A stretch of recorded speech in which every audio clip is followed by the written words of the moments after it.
Hello, how are you? How are you doing? Sorry. If you eat your little chips, even if you're a guy and you want to make a video that hopefully appeals, it does make your lips a little glossy. So, hey, if you don't mind partially being labeled as gay, perhaps it's not too awfully bad. Okay, I'm not gay, just so you know. Okay, I'm straight and I'm very strong at it. Okay, so today this is the second video I'm making because I didn't have my facts exactly together. Matter of fact, still I don't have my facts exactly together. I just can't wait to put this video out, so I'm just gonna say it, and I'm hoping somebody's gonna message me actually while I'm making this video, and they will explain the whole thing to me. But just to get it started, I want to give you a guide for car buying, specifically when it comes to Toyota, actually, to be specific, because I don't know about all the car buys, different plans, and the specifics of them. So this will be really specific to Toyota and specific to Toyota Camry, which actually is a big chunk of the market, especially in North America and US speaking. Although I did read one article which said Tesla actually did manage to get ahead of Toyota Camry and was the actually most purchased vehicle in US in last year. So that's one thing that you guys need to know. But Camry did maintain the second most purchased vehicle in US. Anyway, so pretty much everything that I want to tell you really reflects on the vehicle that my sister purchased, a 2017 Toyota Camry, and I was definitely not very happy with it. It just felt really shitty, the whole thing, and I will explain to you why. And I did a little research about the whole things, and well, basically throughout the course of the last 2 years that I had to deal with the maintenance and everything associated with it, so I did learn all about the things around it. So I want to give you guys my experience and give you basically my clues and what you guys can avoid doing to make car buying the best experience possible for yourself. Okay, so to begin with, now, if you're a foreigner like my sister and you think that there's a language barrier for you and you're not able to, if you're going to buy a car, that is, you're going to a dealership or to a person or going to buy a house, anything that is considerably a big purchase, which could potentially cause you a considerable sum of money basically here or there, or you want to make sure you're getting good value, that is, I think you understand where I'm coming from. Do yourself a favor, even if you have to pay somebody a chunk of money, please do hire a translator, interpreter for yourself to come with you, or at least have them on the phone doing like a three-way, conference interpretation, live interpretation for you while you're purchasing your thing at the dealership, because this is serious. I mean, I hate to use the word serious. Nothing in our world is serious, of course. What would it be? Just because there are people dying here or there, that doesn't mean anything is serious. So yeah,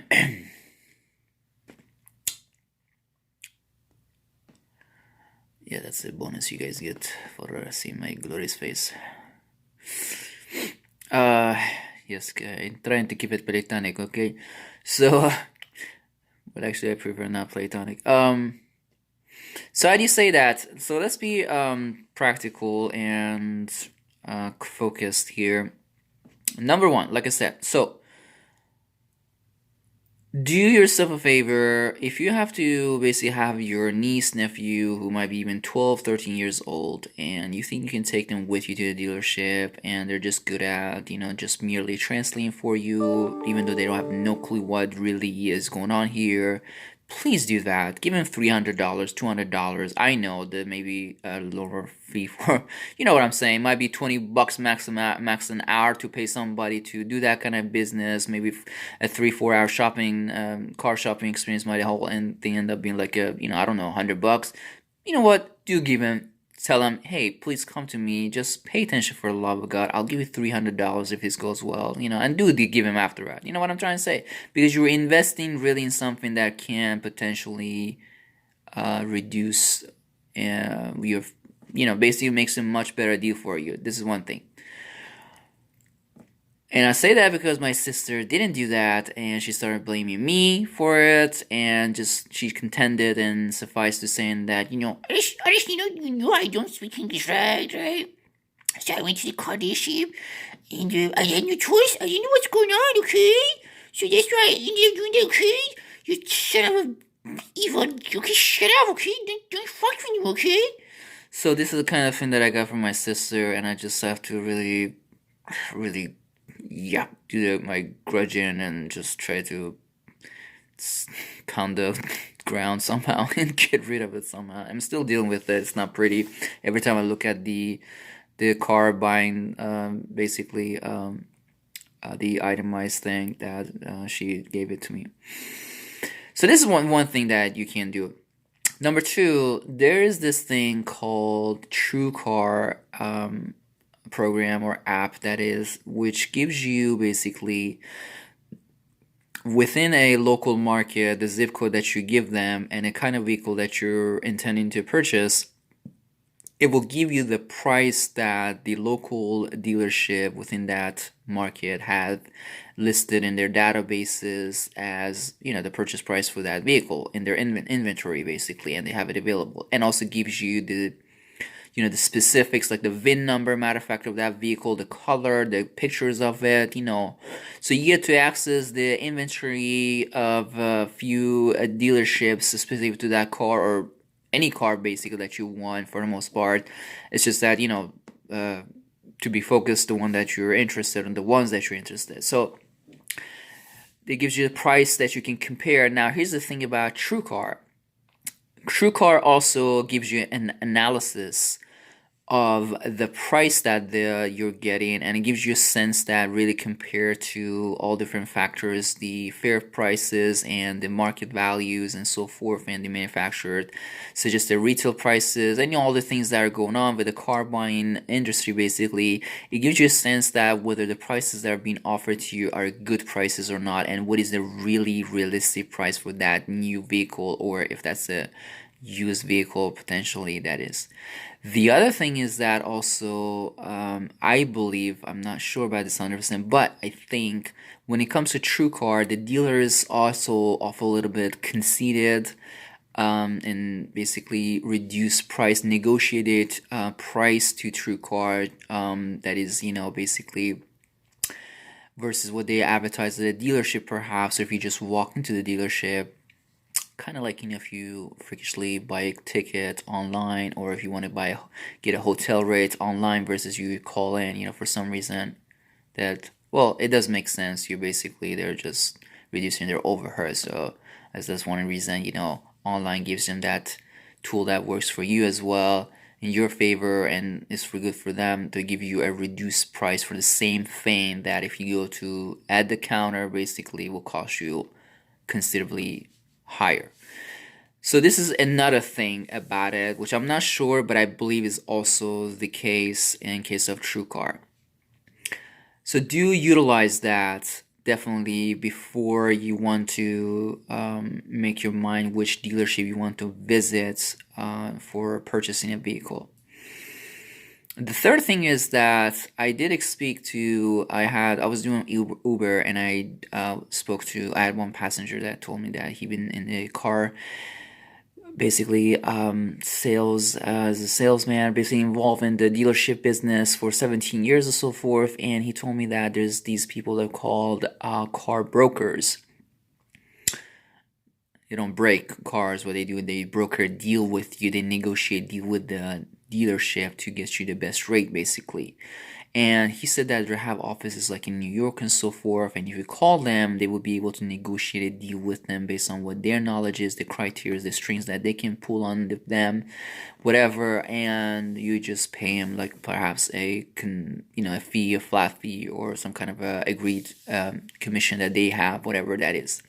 This is another thing for you guys to check out prior to hand. Now, The fourth piece is that do you call the dealerships also prior to leaving and ask them about their clearances or specials, so forth, which could potentially also give you something that out of nowhere, out of blue, up front, you have a sense of what is going on, and it might make your day and actually your life, and you'd be so happy and so proud that you made such a good decision. Do that also prior to leaving, because it is a true fact. When somebody has you on the phone, they're willing to offer more incentives to get you to buy something versus when you're already at dealerships. Everybody knows this.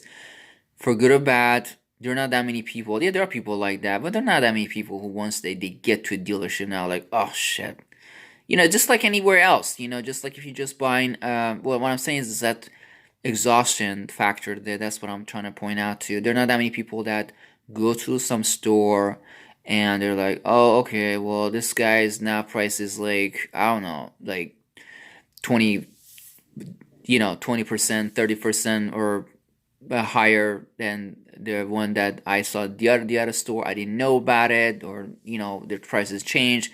All right, I'm just going back to that store. I'm going somewhere. No, they're like, you know what? This is already itself is going to cost me time, energy, freakishly, gas, whatever. So, what you might refer to as the opportunity cost. Like, you know what? As much as I hate this guy's man face, and I know he's gonna, get, what I'm saying. Still, it makes more sense to just buy there versus, trying to go somewhere else and get that better deal. But there's that exhaustion factor, exhaustion, additional criteria, which, once you're there, nobody really feels that strong. I mean, I know they're not actually, let's just say there are more people who might do it, given you're buying a big ass purchase. But a lot of people, especially who got the bucks, might just be like, heck of the world with that, I'm just not gonna do it. And a lot of people do take advantage of that, especially they're assessing you. And matter of fact, they might feel very comfortable throwing some really pricey deal at you just so they can make a bigger, larger commission and percentage out of it. So this is very important for you to call prior to landing on the dealership to do that. So this is the fourth one. The fifth one is that, so once you're there, I hope you understand that the car salesmen and the dealerships, they don't just make money off of merely selling you a commodity that is called a vehicle or a car. They make a substantial money off of selling additional plans, that their service plans basically is intangible, partially speaking, at least upfront. Extended warranty plan, plans basically that they can add to it, and they can make good money off of that. Now it is up to you really to decide what you want to do.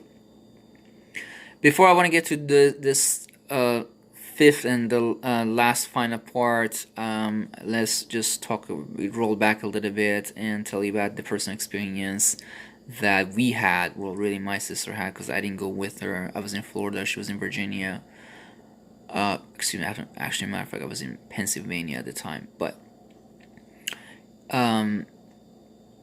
so in regards to that, yeah, I'm partially trying to vent to you guys about what thing happened, because it's just a shittiest thing that ever happened to us, and I just so much. She always, I mean, I hate to say it, I don't want to make this specific to her. I'm not trying to shame her. I'm not trying to put her down, but she, just like me, let's say, like everybody else, she does make bad choices, but that's another story. So this is what happened. Given all the steps that I told you, I did take all these steps. Actually, the one up to fourth one that I told you, and I did do them. And so I did call one of the dealerships that this is in Virginia. She lives in Northern Virginia. And if you're familiar with that region, it's just like a tri-area where it's like a District of Columbia, Maryland, which is a small state. And primarily speaking, and it's also northern part of Virginia, like Fairfax County, Loudoun County. And the the Maryland part that is closer to Virginia, and it would be considered within that circle, would be like Montgomery County and the Prince George's County. So there's this dealership in PG County in basically Waldorf. I never understood it. I couldn't. I think I'm saying their name wrong basically, but people know what I'm talking about who are from that region. That's another thing. Here's the thing.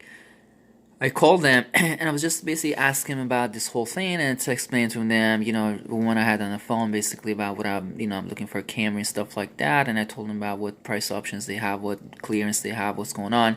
She said, we actually are selling, she said they have a last year clearance of a Camry, which is a top tier, you know, everything, equipments are on it, perfect, thing, which really is the retail value for it was like more like 20, she said it's $29,000, $30,000, but she said they're selling it for $20,000. Now you think about it, I don't know if it was a hybrid also as well, but one thing that I knew for a fact, she said that it was the top of the line, 6-cylinder, all the equipment's on it, and we're selling it for freakishly 20,000. So, and this was a 2017. Basically, we just had crossover to. I don't remember exactly the date for it. I think it was just in March, basically. So the 2018 had been already in the market or brought in, and 2017 was considered like the last year or something like that models. And after that conversation, I did basically talk to my sister in Persian. We are from Iran, and I did text her the address of the place. Matter of fact, the lady asked me, she was trying to make it basically close the deal, and she was like, "So when you come in, when would you like to come in to discuss and to do this, whatever." And I actually we made an appointment for it. So I talked to my sister. I said, "Hey, listen, there's this thing going on. This is the address. I made an appointment for you. All you have to do is really just go there, talk to them. Matter of fact, if I would be willing to be on the phone, and if I have to, I can do this too." But she didn't. She just went straight down the street to the dealership that's close to her, and she just right off the bat, and they shove it. Yeah, you know what I want to say. They had the same year, 2017 LE, which is the base trim 4-cylinder Camry. They sold it to her for 20,000. So the same thing that really she could have bought for same price at a dealership, which is like about maybe 10 miles farther down. It hurts so bad, right?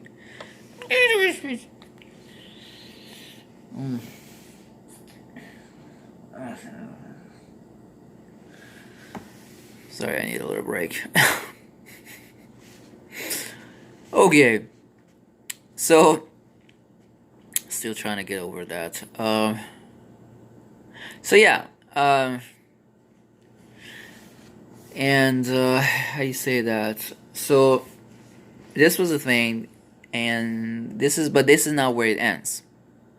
She also purchased, what I was explaining to you, the additional service plans that come up on it, and a lot of them are just really useless practically given the context and the way that specific to Toyota and specific to Toyota Camry, the way that they work. And I will explain to you, and before I want to actually offer my own opinion on them, I will just explain to you the terms of them.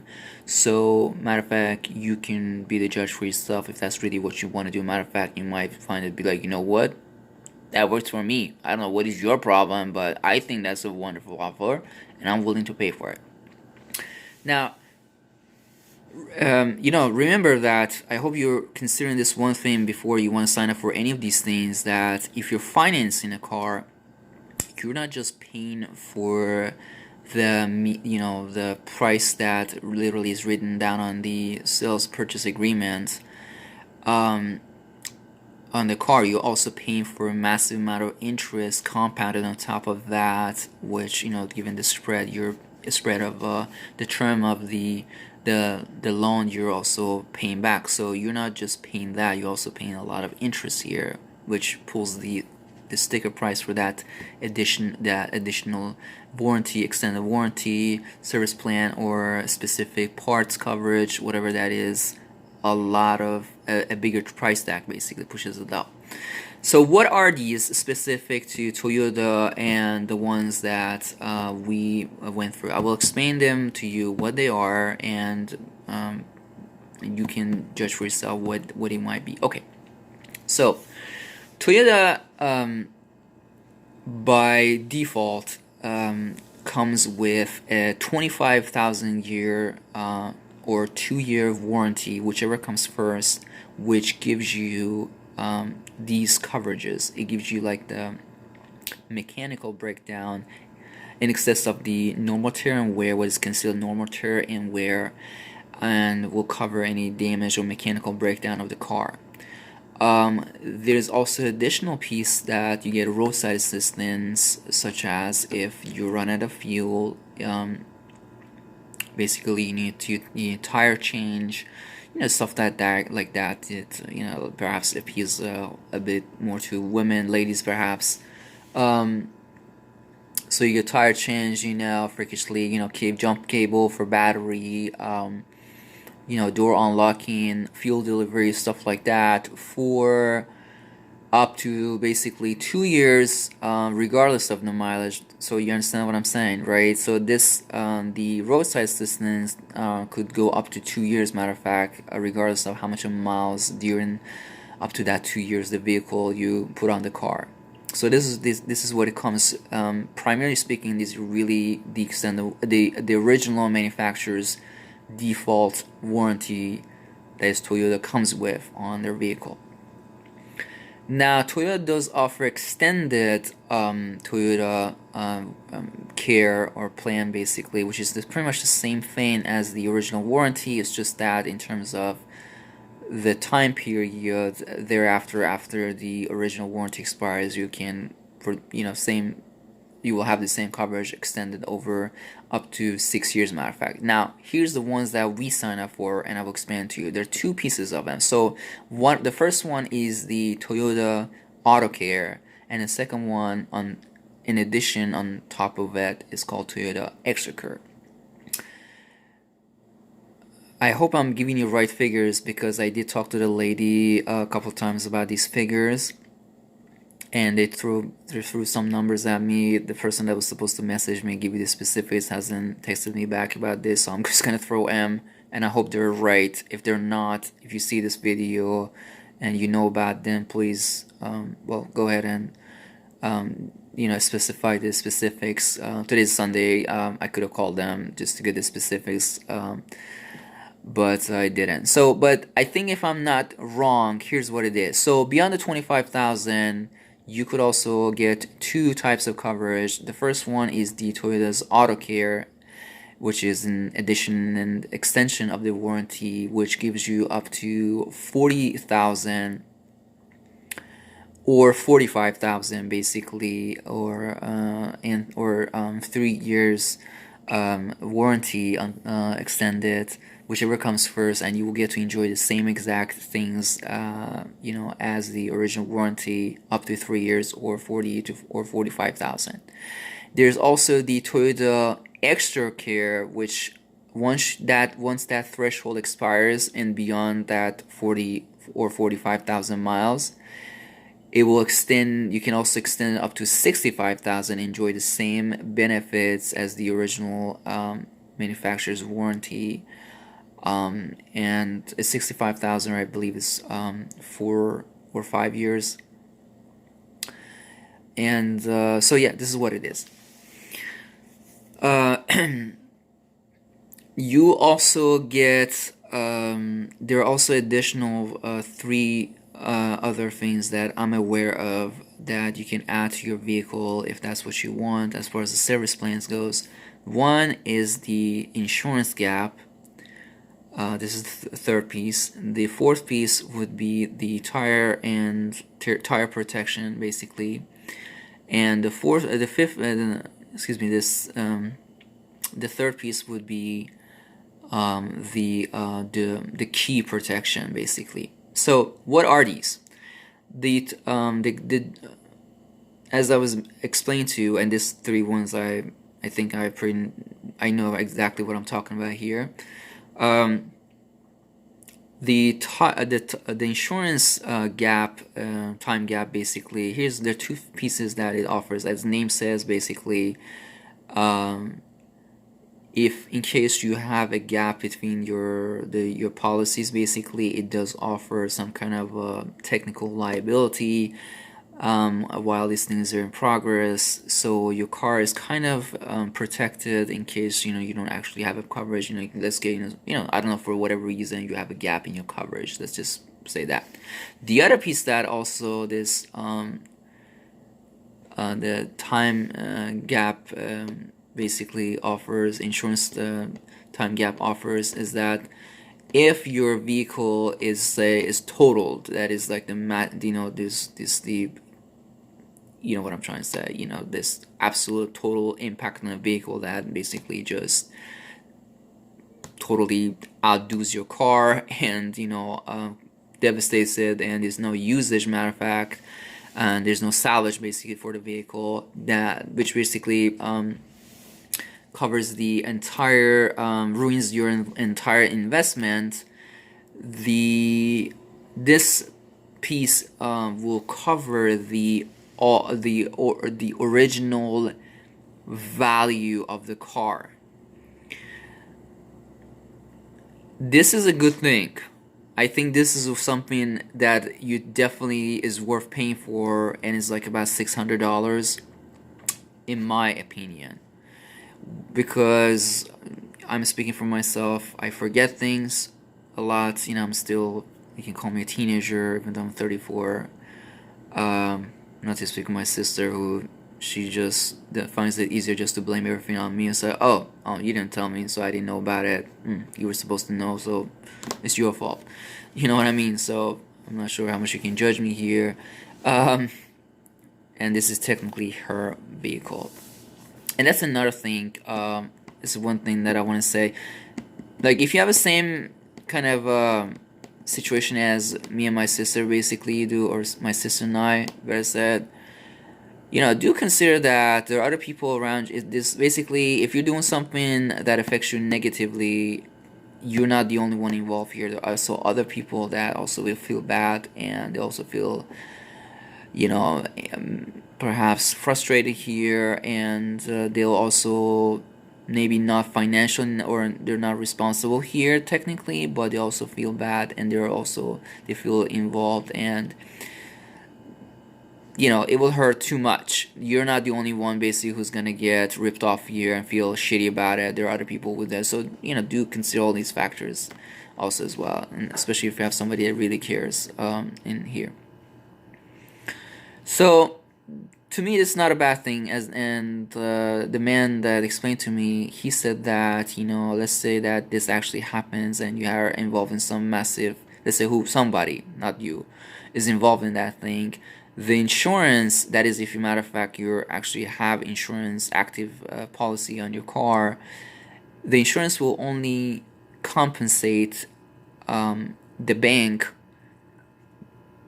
that you have the loan going on. It has a lien on the vehicle basically, up to the fair value of the vehicle up to that point as it is known. You see what I'm saying? Not the original value. So you kind of still end up with a considerable amount of gap and difference here that you have to pay out of pocket, or come up with a way to pay for it. I don't know about that piece, how they work. It might work. Maybe there are other programs or some clause in your policy or an insurance or something, or financial parts there, as a matter of fact, that actually does compensate for that. I don't know.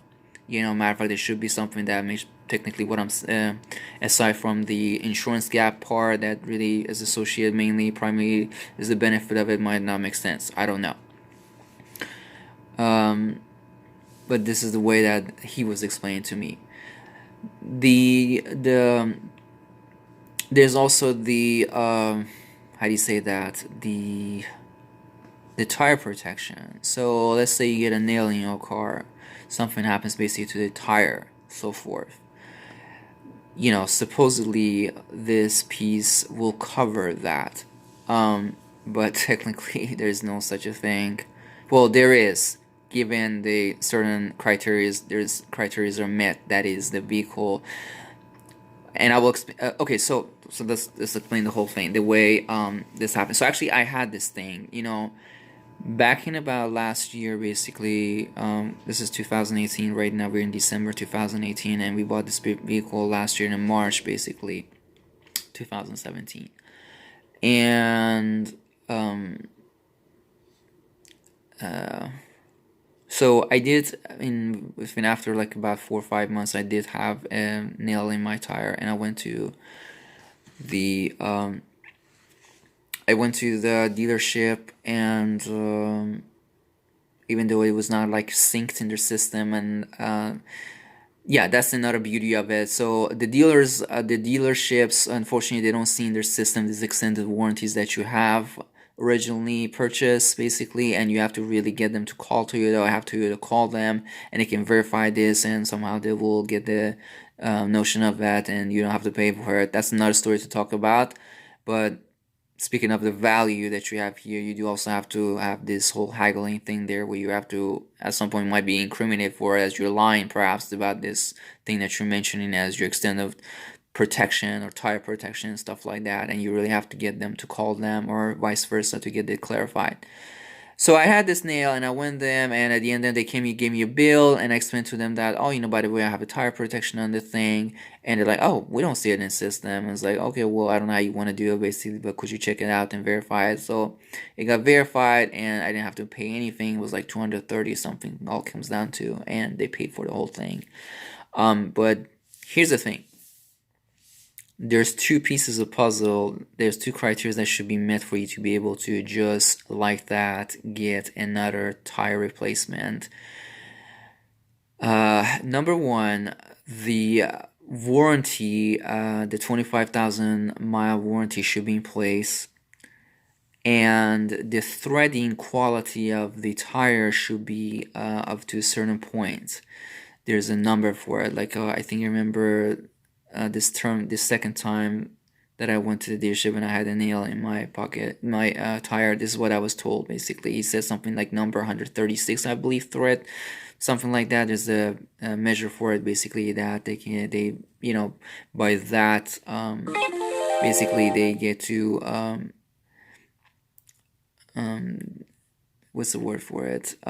Determine whether it qualifies for replacement versus like you out of pocket having to pay for it. So realize that also as well. That is another piece of puzzle, two pieces of puzzle here that you need to have them. Now, the way this worked out, I actually had to pay out of pocket. So keep in mind. So really said,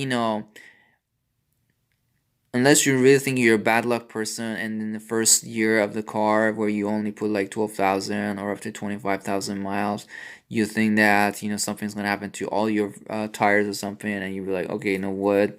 Or like very frequently this might happen for some reason, maybe because of the region you drive. You know what I'm trying to say? And you had this experience of nail getting your tires so often. Otherwise, I really don't recommend it because it's just a total ripoff. And I was a victim of it. And the fifth piece actually is the key protection. That is, let's say if you lose your key, they will pay for the thing. Now, this one specifically, I don't know all the terms surrounding it, but all I can say is that actually, for the love of God, first things first, there's two things I want to say. Do yourself a favor. There's this thing called keys that only basically opens the door. Basically means for $10, Max basically said you can have Toyota making a copy of your key, which merely is just able to open the doors. It doesn't ignite the vehicle, but it can open the door. And that given, you can avoid yourself a ton of problems, if you know what I mean. So please do that. Go to the dealer if you want to do that, if you want to buy a car, and ask them. I got myself 2 of those keys, and the guy didn't even charge me a penny for it, So for 20, I didn't pay even $20 that I had to pay for it. That's another thing. I got 2 of those, and also do get a spare a third piece on your car, which really would help you. If you go on eBay, you can find an uncut key with the fob, whatever, just like the original one that the manufacturer gives you, merely for $20, for $25. You put the specifics of your vehicle that they will ask you, matter of fact, and based given by that, they will determine what the eBay program basically determines which offered keys are matched for your vehicle, and you purchase them. Once you purchase them, you really have to either have to take it to the key keysmith, or or how do you say that, the dealership, and they will cut it for you and they will program it for you, and it will cost you a nice, very likely $250. I can tell you that very simply. I had a really bad experience, which the cost of the key per se was not really the only thing. I ended up getting freakishly basically stuck somewhere for 3 days, and I was actually incriminated a lot more. Matter of fact, speaking of Toyota, some places, some dealerships in some regions, that's what I'm trying. That's what I'm trying to say. It's really the people. I don't think it's really Toyota. They're very indifferent, incriminating, and totally didn't give a damn and darn about what was going on with me, even though I explained to them. And and this is another thing. Even with the original warranty, technically you do qualify for like the substitute car in case your car breaks down, stuff like that. But a lot of dealerships don't even offer that. They don't have it, or you end up reaching them out at a time that they're just closed and they just don't have it. Let's say, it's in my case, when that thing happens and I lost my key, it was like a Saturday afternoon, and by the time I got my shit together, basically the service was already closed, and I was no way I could do anything. I couldn't get any car replacement, anything. Matter of fact, they said they don't even have that kind of thing at their dealership, or they said their staff was gone. And yeah, the people were so indifferent. They didn't care. It was just, the dude was just like, oh, I feel you, but sorry, there's nothing I can do for you. And really, this is all it came down to, which hurt so bad. So I say that, so you really want to think before you want to go for any of these things. Honestly, like I said, okay, so about these service plans, my intake on the whole thing, neither one of these is really worthy, because given a Toyota that actually is considerably very decent, durable cars, really you're looking at the maintenance, the parts that really do require changing and maintaining, basically, and these are under normal tear and wear clause of these service plans are not included. For example, basically said, we do have the care and the auto care and the extra care in the car, while the car had 36,000 miles on it, which is beyond the 25,000 miles original. And they just said, no, we can't replace your freakish tire for free, basically, and you have to pay it out of pocket. And because it's beyond that 136, if I'm not mistaken, quality measure of the car. And I did say that also. Yeah, man. So they said they can't do it, and this be also beyond that 25,000 thing. So it doesn't do it. So I ended up paying $160 the second round out of pocket for the one freakish tire, only to cover that up.